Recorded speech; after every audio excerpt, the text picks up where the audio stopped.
Good day and welcome to Roasting Engineers. This is the Flair Classic, upgraded to have the same parts as that of the Flair Signature. I bought this machine without any prior knowledge of espresso, and I've never even tasted a shot of espresso before buying this machine. To be honest, I travelled all the way to Norway to buy the machine there, since at the time it wasn't available in South Africa. But here we are. I made a lot of mistakes and still do, and wasted not grams but kilograms of coffee, trying to get at least one perfect shot. This video is so that you don't have to. It is usually very difficult to get the plunger to the opposite side of the rubber O-ring before brewing, so I usually just use the polycarbonate tamp that came with the machine to push back the plunger to the correct position.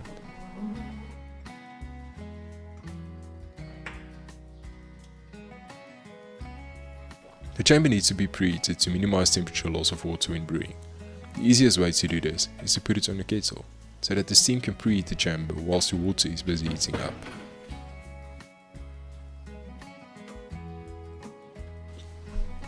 First, I will measure out the beans. I recommend starting at 16 grams and not to change it until you get shots of constant mouthfeel and or taste.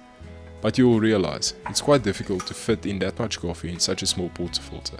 That's why I designed and 3D printed an extended funnel, which you will see in action a bit later.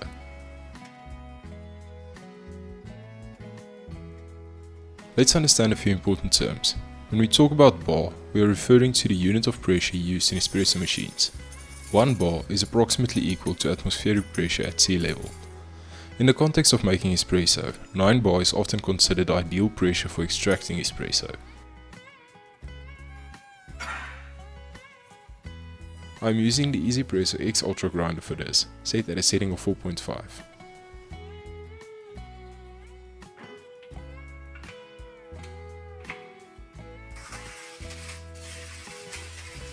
This grind size is highly dependent on the type of coffee you have. Stay tuned for an upcoming video on grind size and why it matters so much. The grind size of your coffee beans plays a crucial role in the extraction process. A finer grind means more surface area of the bean is exposed, which can lead to a stronger, more full-bodied espresso. However, if the grind is too fine, it can lead to over-extraction, which results in a bitter taste.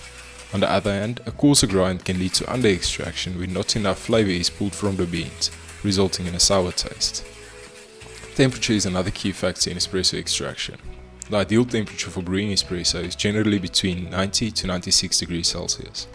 If the water is too hot, it can lead to over-extraction of the coffee, leading to a bitter taste. If it's too cool, it can under-extract the coffee, resulting in a weak and sour flavor. It is extremely important that the portafilter is dry if you are doing back-to-back shots, since if not, some of the water will just stick to the sides of the portafilter and cause under-extraction. Here you can see the funnel. I designed a funnel to fit over the standard portafilter, making it a bit longer so that I can fit more than 16 grams of coffee without the hassle. For this shot I will be using a light roast coffee. The roast level of your coffee beans can significantly impact the flavor of your espresso. Light roasts are generally more acidic and retain more of the original coffee flavor, which can be more complex and fruitier. Dark roasts on the other hand have a stronger, bolder flavor, often with notes of chocolate or caramel. They're less acidic and easier to extract, which is why they're often recommended for beginners.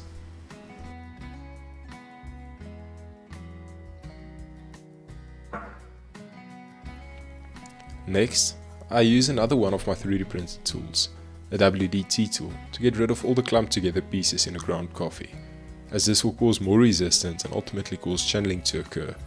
If you don't have one, a paper clip will do the job just fine. Under-extraction and over-extraction are terms used to describe the result of not extracting the right flavors from a coffee ground.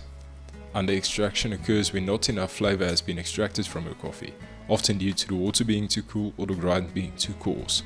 This can result in a sour, acidic taste. Over-extraction on the other hand occurs when too much flavor has been extracted, often due to the water being too hot or the grind being too fine. This can lead to a bitter, harsh taste.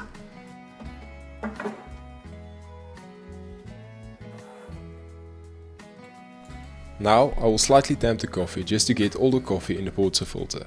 I can then remove the funnel whilst keeping the tamp still, and proceed to tamp as hard as I can. Remember, there's no such thing as tamping too hard, as long as you don't break your portafilter. I would recommend tamping until the grounds stop moving and then a little bit harder. at least when starting out, just to remove the variable of your puck not being compressed enough. Also, very important is to make sure your bed is even. If not, compress the higher side a bit more. After tamping, I clean the sides of the portafilter to remove the excess coffee stuck to the sides. It is extremely important to handle the portafilter with extreme care from now on, as a hard impact can cause a slight crack in the coffee and once again cause under extraction to occur. Whilst inserting the portafilter and the shower screen, do take care to not bump it too hard. Next, I fetch a preheated chamber and kettle. When inserting the chamber, I make sure that the O-ring is at the bottom, taking caution as this is extremely hot.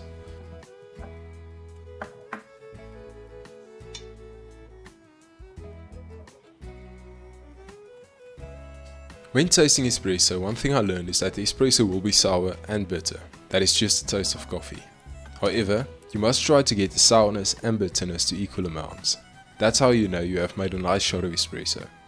However, some people prefer more sour taste and some prefer more bitter taste.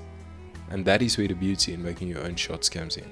Now I hold the pressure constant at 2 bar until I see coffee coming out. And then I hold it there for 10 seconds.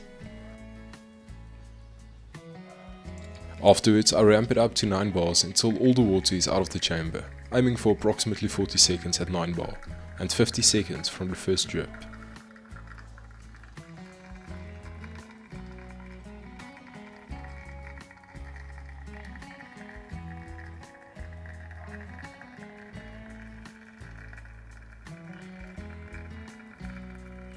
As a general rule of thumb, when your espresso tastes too sour with almost no bitterness, grind finer.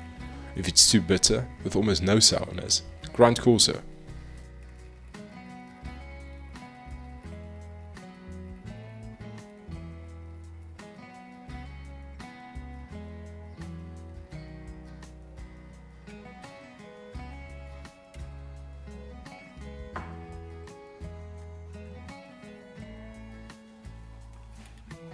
I hope this video was helpful and that you learned a thing or two. And remember, making espresso is both a science and an art. It takes time and practice to get just right. Don't be discouraged if your first few shots aren't perfect. Keep experimenting and adjusting until you find what works best for you. Please don't forget to subscribe and like, and I will see you next time. Cheers.